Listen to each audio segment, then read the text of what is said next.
हर हर महादेव।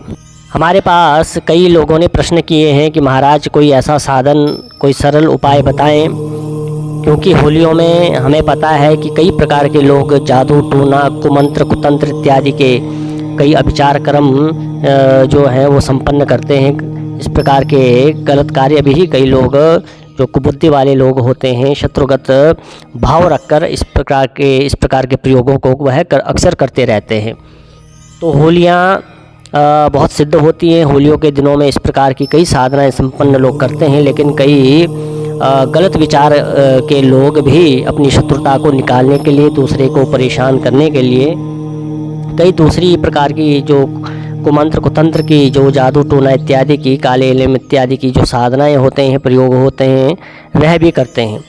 और इसका सबसे अधिक प्रयोग होलिका की रात्रि को होता है और होली की रात्रि को होता है। तो इससे हम कैसे बचें? अगर हमारे ऊपर, हमारे आसपास अगर कोई इस प्रकार के कोई प्रयोग कर रहा है या कर सकता है तो हमारी रक्षा कैसे हो?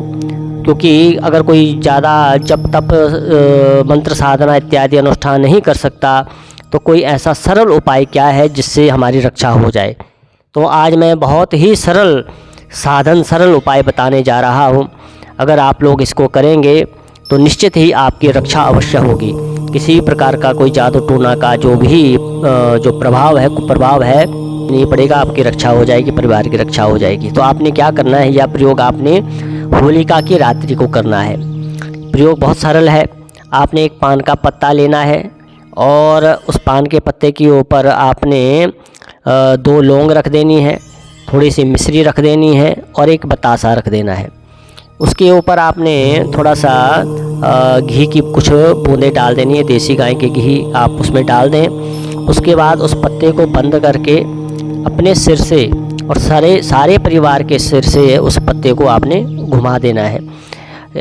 उसके बाद उस पत्ते को आप पूरे द्रव्यों के साथ जब सिर के ऊपर कम से कम 7 बारी घुमाएं और घुमाने के बाद होलिका की रात्रि के समय जब आप होलिका को जलाएंगे तो भगवान भैरवनाथ जी का ध्यान करना है कि हे भैरवनाथ, हमारे और हमारे परिवार की रक्षा करना, हमारे ऊपर किसी भी प्रकार का कोई कुमंत्र कुतंत्र, कोई जादू टोना काले इलम का असर ना हो, हमारी इससे रक्षा हो।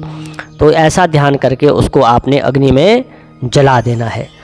उसके बाद आपने एक छोटा सा दीपक लेना है और उस दीपक को भी सोने से पहले रात्रि आपने घर के बाहर द्वार पे जला देना है। बस मात्र इतना सा आप कार्य करेंगे तो आप देखना कि किसी भी प्रकार का कोई अभिचार कर्म अगर आपके परिवार के ऊपर करता है, आपके लिए करता है, तो उसका कोई भी प्रभाव, दुष्प्रभाव आपके ऊपर नहीं पड़ेगा, आपकी रक्षा अवश्य होगी। तो यह सरल सा, बहुत ही सरल और सटीक प्रामाणिक उपाय है। इस उपाय को, इस साधन को अवश्य करें। भगवती आपका कल्याण करे। हर हर महादेव।